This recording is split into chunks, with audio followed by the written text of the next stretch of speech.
Cham, good morning! May puso ba kayo? Siyempre, meron.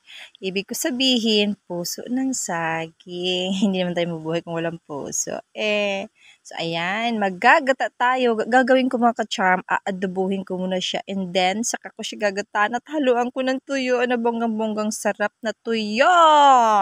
Ayan, abangan nyo na lang mga ka-charm. Babalatan natin to. Ay mga ka-charm, in-slice na natin yan. Tapos, binabad sa asin at pinigaan. So, ayan na. Sisimulan na natin siyang lutuin. Ito yung kakang gata.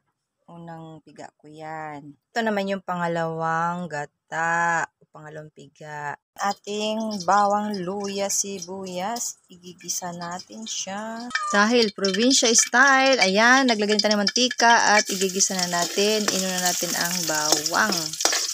Ayan. Ilalagay na rin ang sibuyas.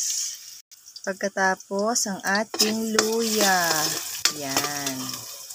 At ilagay na ang ating ginayat na puso ng saging. Halo-haloin natin siya.